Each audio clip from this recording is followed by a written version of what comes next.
Now, dude, I know you're upset. Just don't even start. Don't Well, even start. you know what? It's okay to be upset. You know why? Why's that? Because I'm upset too!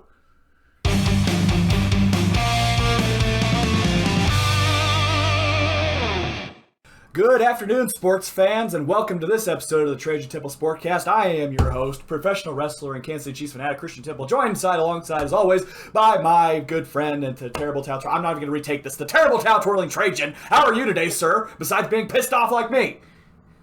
Oh no, it's just. Every headline, we're done, and I'm starting to believe it, and that's pretty sad as a Steelers fan. Pretty sad as a Chiefs fan right now, too. For God's sakes, how the hell do you give 3 turnovers in the first quarter? Why do you do that? When have we ever done that? Why? And to the Chargers, too, of all teams. Why are we going to do that to ourselves? Why do we do that to ourselves? You know what? I'm not going to do a drum roll this time. Welcome to this week's episode of I Don't Want to Talk About It, where we don't want to talk about it because we're freaking pissed, but we've been pissed about it for the last few days. So, you know what? Let's just talk about it. Hey, Clifton, why don't you go first?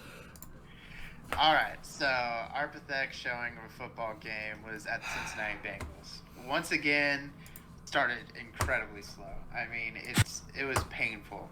Our first drive, 3 and out, and underway.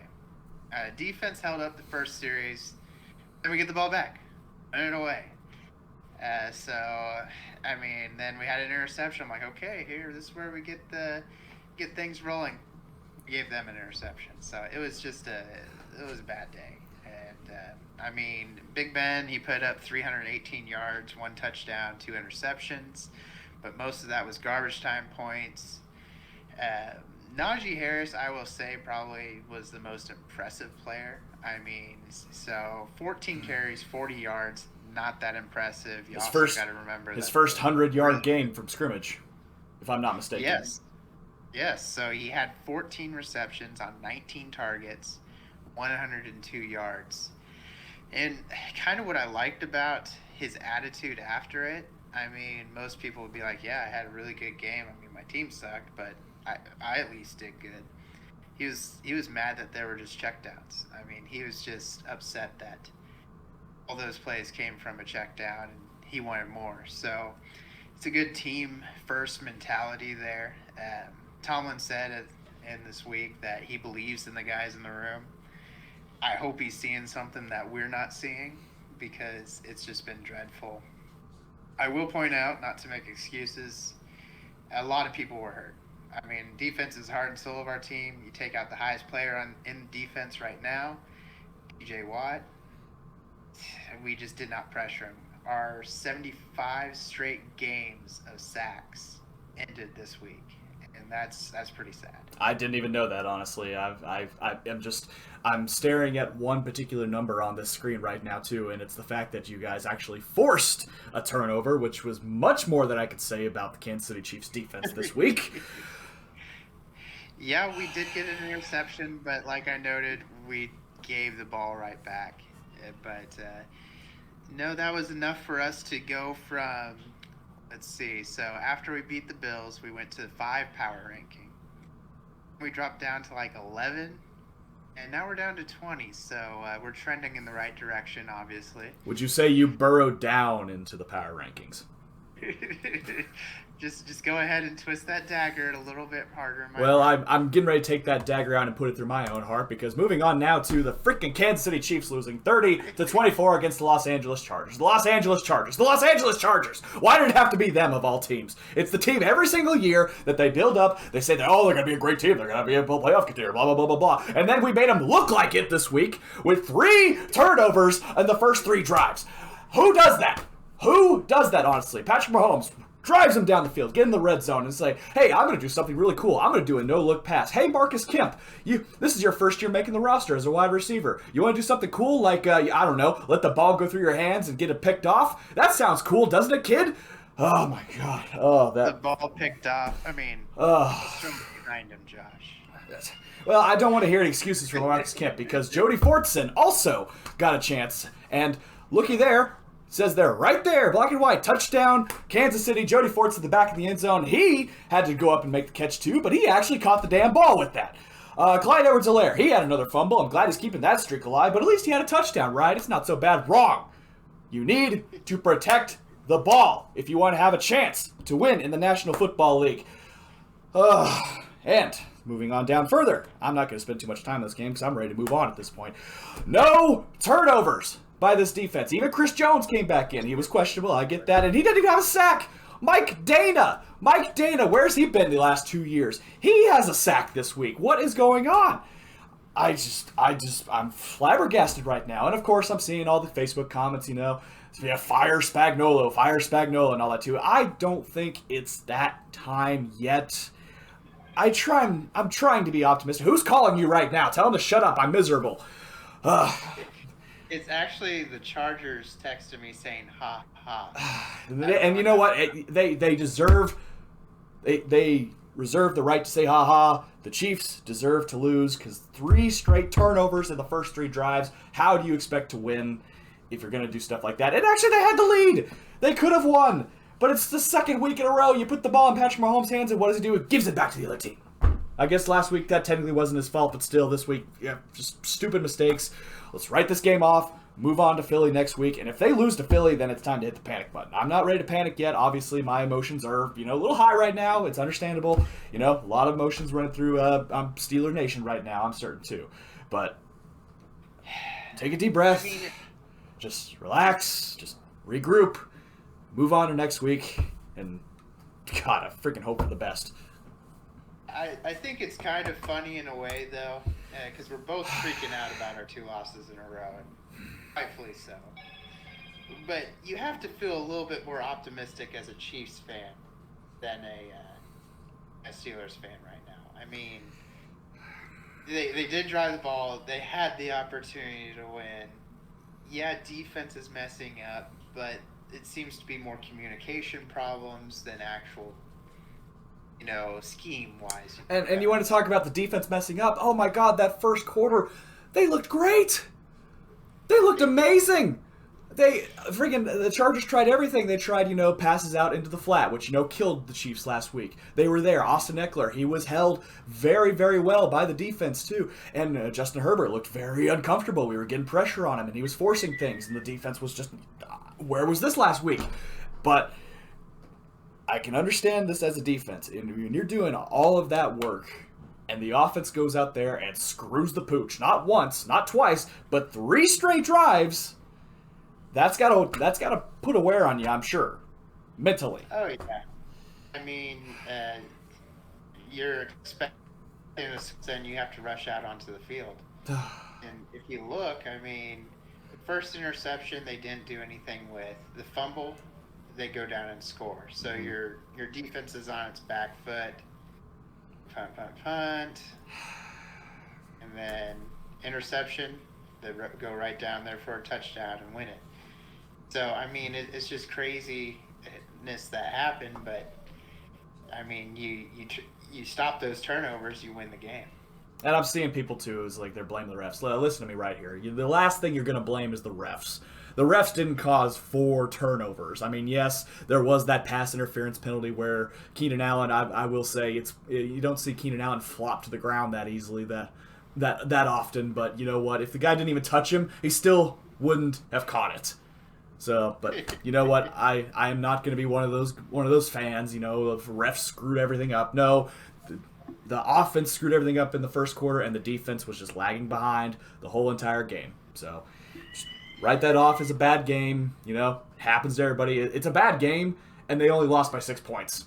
And it was a stupid mistake that cost him on that too. It wasn't a double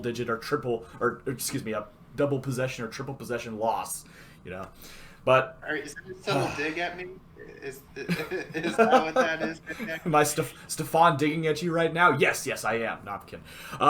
But now that I've got that out of my system, that was very cathartic. This was a good therapy session for me to get that off my chest. We'll move on to the other games in Week 3 here. Let's switch to the second screen here too. Thursday night game. The surprise so far of this season, the Carolina Panthers, 3-0. taking down the Houston Texans by a final score of 24-9. I didn't really see a whole lot in this game. All I saw, and this is going to be really frustrating for Panthers fans to hear, Christian McCaffrey goes down with injury.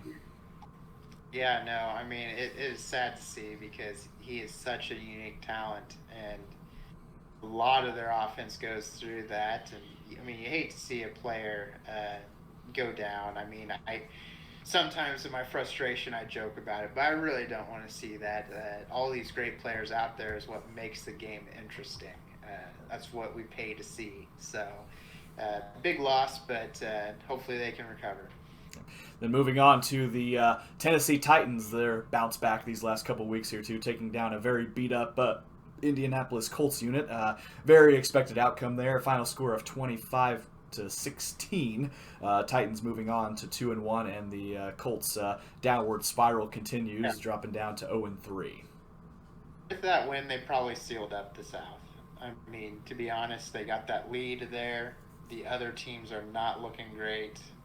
To have that head start against Indianapolis, I mean, that's probably, unless things turn around a lot, they're probably on their way to clinching the South. It's definitely their division to lose at this point. They are for sure in control of their own destiny, but time will tell. It's a long season, and a lot of injuries could come about, but yes, the Titans are the surefire favorite at this moment in time.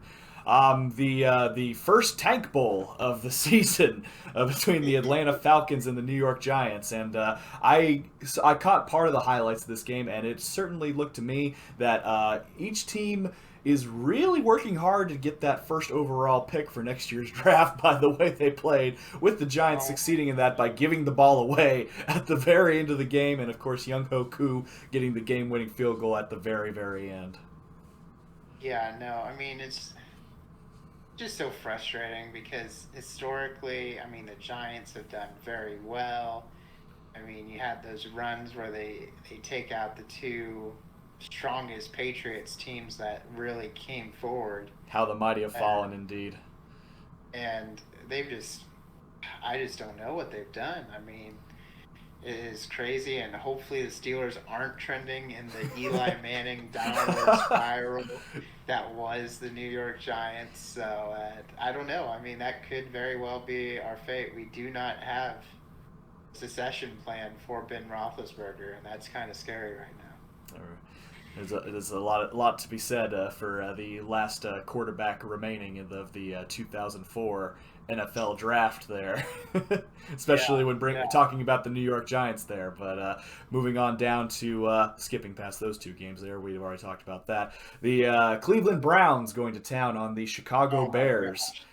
One net pass yard for Justin Fields. Hey, Bears fans, how you feeling about Andy Dalton right about now?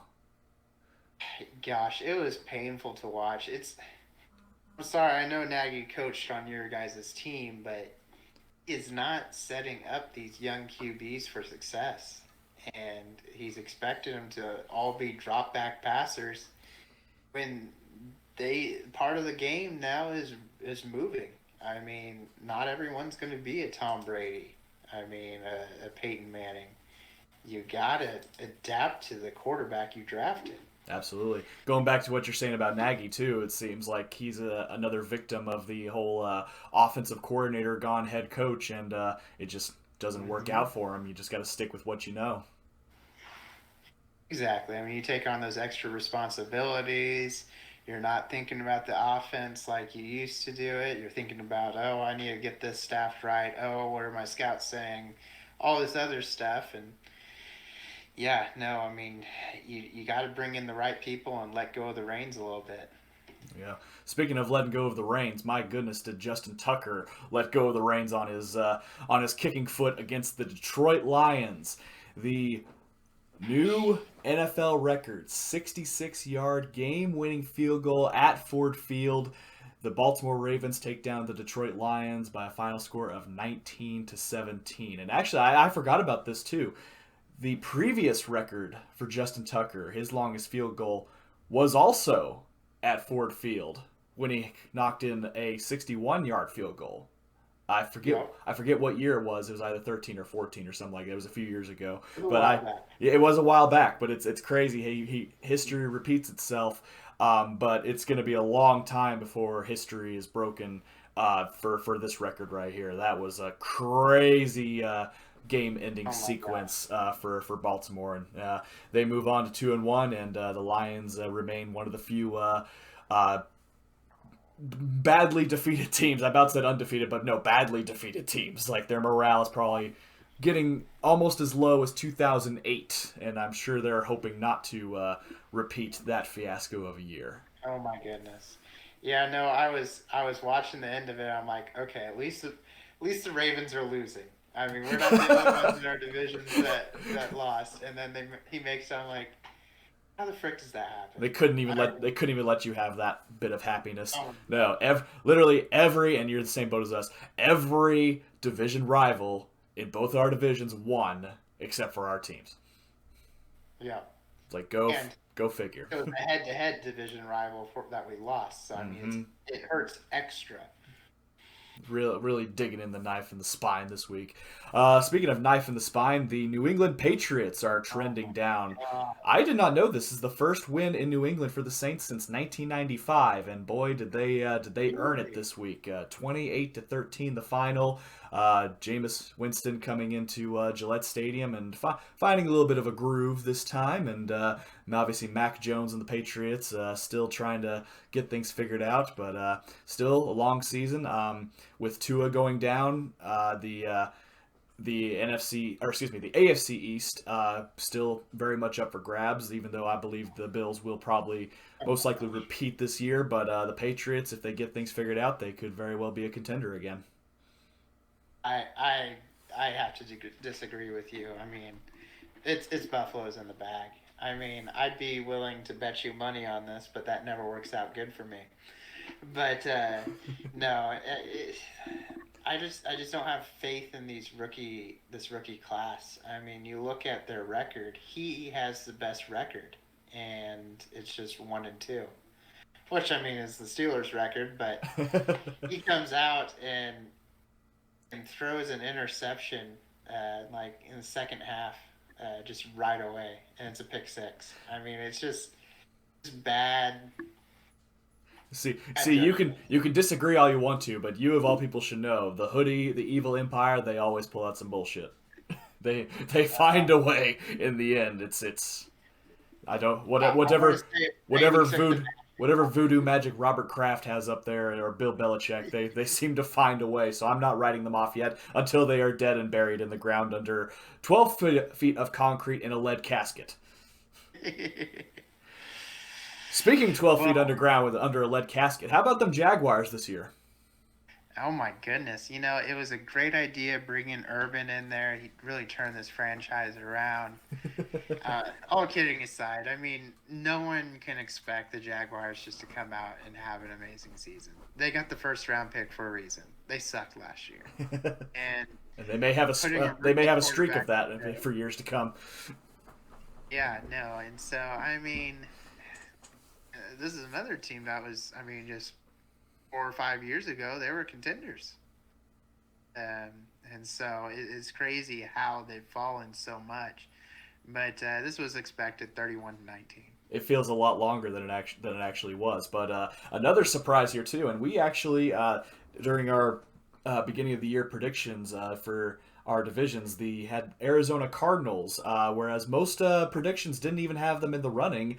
Right now, they're off to a pretty hot start, being 3-0 in a very tough NFC West division. But obviously, they've yet to take on a member of their division yet, so that'll be the first real test for them, Yeah, taking on, say, a Los Angeles Rams or Seattle Seahawks or even the San Francisco 49ers. So we'll definitely be keeping an eye on how their progress goes. But right now, like I said, it could be a very good year for the Cardinals this year. exactly. I mean, they're they got so much talent on their team. It's crazy that people overlooked them. But look at the points fielded for them if you have it there. But I have it in front of me. 103 points that they've done Mm-hmm. this year so far. It leads their division. I think Might lead the conference. Or well, Yeah, Tampa Bay might be up there too, but Tampa Bay is tied with them. okay. And Yeah. so in the NFC, no one's higher. And in the NFL, no one's higher. I mean, they are scoring points right and left. So it is definitely going to be interesting to see down the road. With the weapons they have, that I can definitely see that too. All right, blazing through these last few games here too. The Buffalo Bills taking down the Washington Football Team, 43-21, a dominating win there. Another dominating win for the Denver Broncos, Oh taking my on the gosh. New York Jets. I'll be the one of the first to say it as well. They obviously they've played a bunch of teams that have not won a game yet. Their combined opponent record is 0-9. So next week against the Baltimore Ravens, that'll be their first true test, and I'll definitely be keeping a close eye on that too. The Las Vegas Raiders taking down the Jacoby Brissett-led Dolphins in overtime by a final score of 31-28. I understand you have some thoughts about that game. Oh my gosh. I mean, it's just one of those things. I mean, I want to hate on the Raiders there, but they are 3-0. I'm not going to deny them of the record, but they came really close to losing that game. Yes, they And did. so yeah, I mean, you could argue that this was kind of one of those trap games. They come high off of beating the Ravens, then they beat the Steelers, and then they're like, oh, hey, look, they don't have their quarterback, and they kind of slack off a little bit. And if it would have lost at home too, that would have been even more. Oh gosh, yeah. No, that would have been painful, but we'll see what they do next week, and I mean, maybe they show a strong showing there. Couple surprises this week. I would not have bet against the Seahawks against the Vikings, but the Vikings came out and played very, very well. They defeated the Seahawks at home, a final score of 30-17. And the biggest surprise, so this year so far, this week rather, be the LA Rams taking down the Tampa Bay Buccaneers. The Rams looked very solid today, and Tampa Bay just looked all out of sync. They just didn't look like the Super Bowl champs that they were last year. So maybe a chink in the armor in the defending champs. Maybe, but we got to remember that last year they really beat up on Tampa Bay too. So That is true. maybe that's just their weakness there. I mean, they got a loaded team, and with Matthew Stafford, it looks like a different team completely. So Absolutely. I would say they're very much contenders. They got a strong defense, so I definitely don't think it's like Tampa Bay's failing there because they lost against a great team. So we'll see what they do next week. I'm excited to see the Cardinals play the Rams for the first time. That'll be a fun game to watch on TV. Oh, that should be a high-scoring game. Absolutely. Moving down to the Sunday night game, the Green Bay Packers versus the San Francisco 49ers. I didn't get a chance to catch most of this game, but I saw that the 49ers took the lead late in the game, but Aaron Rodgers with, 34 seconds and no timeouts, plenty of time to get Mason Crosby into field goal range, and the game-winning 51-yard field goal puts the Packers back to a winning record, 2-1 after that surprising defeat at the hands of the New Orleans Saints. Oh yeah, I mean, Aaron Rodgers, you give him too much time, he's going to go down there 9 times out of 10, and so no, they're definitely getting their rhythm back, and no, I'm quite scared to be facing them next week. And finally, we had the Dallas Cowboys take down the Philadelphia Eagles at home. It was mostly a rout. The score kind of doesn't show like how bad the Eagles looked. The Eagles' best moment was definitely the scoop and score at the end zone at the hands of Dak Prescott when the defender pushed the offensive lineman into Prescott. Ball comes loose right into the defender's hands. The shortest scoop and score probably in NFL history. But nonetheless, Cowboys definitely looked like the better team in this one, and I would venture to say, especially the way Washington looked this week, the NFC East is probably the Cowboys' division to lose this year also. No, I mean, they have the offensive weapons there. The biggest question mark always around the Cowboys is if their defense can hang. And, I mean, it was an Eagles team. I mean, don't want to knock them too much, but not really known right now being an offensive powerhouse. Exactly. So a lot of adjustments that need to be made for Philly, but I just hope they wait another week to make those adjustments as we switch back to the main screen here too. That is our show this week. Thanks a lot for dealing with our rants and ravings this week, especially mine, because that was holy smokes. I really hope I never see that ever again. But it's football. It's football. Anything could happen. Anything could happen. You kind of cheered me up by doing that, so misery loves company. Absolutely, it's like Trajan said this earlier this week. Our fates may be tied as Chiefs and Steelers fans, honestly. So we'll see how that goes come December 26th at Arrowhead. But that is our show for this week. The Kansas City Chiefs take on the Philadelphia Eagles at Philly this Sunday at 12 o'clock. And what do the Steelers have this week? You said the Packers. We have the Packers. It's a 3:25 game here Central Time, so late afternoon, and hopefully we whoop up on them, but I don't think that's going to happen. But it is the Packers. Will that be at Heinz Field or is that Lambeau? It's at Lambeau. It is on the road. All right, so a pair of road games this week for us here. Lambeau leap. Hey, there you go. that leap back to 500. All right, well, thank you again so much for watching. Click like if you liked the video. Click subscribe if you really enjoyed it. Tell all your friends, and let's bounce back this week, baby. Come on, let's go Chiefs. Let's do this. Let's go Steelers. Yeah, whatever. Bye, everybody.